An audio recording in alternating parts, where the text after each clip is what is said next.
This is my H. pulchripes, golden blue leg baboon.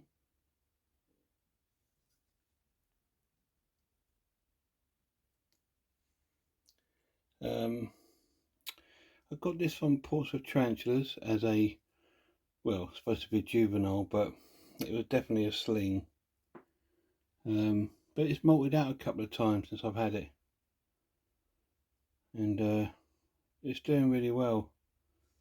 Don't really think I need to rehouse it as yet. So if I zoom out slightly, you can see it's built a nice little home there.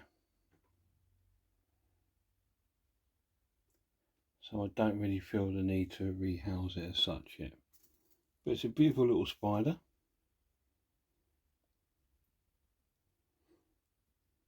I have put a little cricket in there somewhere. Where the cricket's gone, I don't know. But as you can see, he's done some extensive webbing up. Now these are an old world species from Africa, from the south of Africa. So they are terrestrial with opportunists. They are semi-fossorial terrestrial sort of species. They will go deep down. Obviously in Africa it's a really hot sort of country, so they will go down and dig and bury themselves. So yeah, they are really kind of fossorial, but I call them a semi one because this one sits out a lot and it's webbed out a lot, so not that much of a fossorial. Now these do not possess urticating hairs, which is a good thing. The bad thing is obviously their venom is a little bit more potent than a New World species, so their venom is a lot more potent, and it could be medically significant depending on what your sort of reactions are to the venom. But apart from that, they are quite a skittish and shy spider. This one, most of the time when I take the lid off, it runs straight into its hide down there. But at the moment it seems to be sitting out, which is cool. Just trying to see if I can see that cricket walking around anywhere. If not, I might have to pause the video and grab another cricket. But yeah, they can be a little bit skittish and quite fast, so beware of that. I've never had any defensive from this spider. Like I said, the only thing I get when I open the enclosure most of the time is that it will head down into its burrow. That's the only thing. It's quite a sort of shy. It'd rather run than sort of like attack you or be defensive. No spider really wants to attack you, to be honest. Now, are these a beginning species? Definitely not.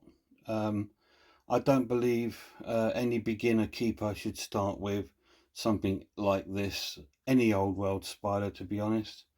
Like I've said to you before, there is not such thing as a beginner spider. I mean, all spiders are spiders. They're just beginner keepers.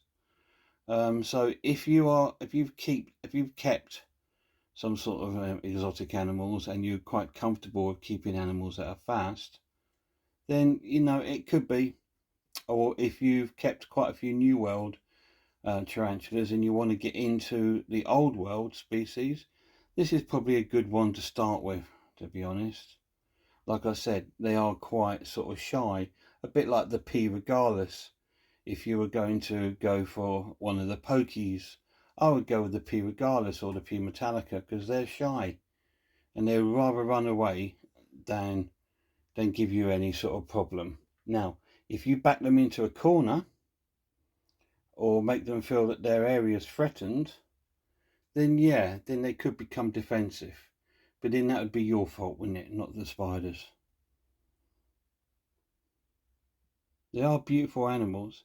It took me quite a while to decide to get some old world species just because of their more potent venom and their speed. It can be quite I've never seen a spider move as quick as this, to be honest. And it moves really quick. I know I've got huntsman, and this moves quicker than me huntsman, to be honest. It really does move quick. So I cannot find this spider's dinner. So what I'm going to do is pause the video, guys, and we're going to put another cricket in there. So just give me 1 second. Right, I'm back, and just as I thought, as soon as I put on the lid of the enclosure, the spider has legged it down to its hide. So let me just zoom out slightly, and I'll drop some food in and see if it will come out and grab it. Well, that's what's called a fail. But there we go. There is food in there for the spider.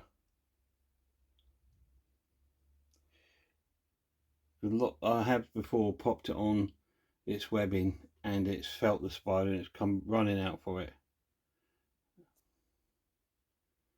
But yeah, it scampered. Just see it down in its hide there. And it has got some food and water. So this is just a little featured species on the H. pulchripes today. So what I'm going to do, it's not a very long video. I don't want these featured species to be long. I just want to give you a little bit of their care and a little bit of their sort of like, if I feel that they're suitable for a certain keeper. Now, care wise, this is like quite a young one, so it's in quite a, not a large enclosure. It's big enough for this spider, as you can see. It's cool. It's webbed it all up. It's made its lovely little home.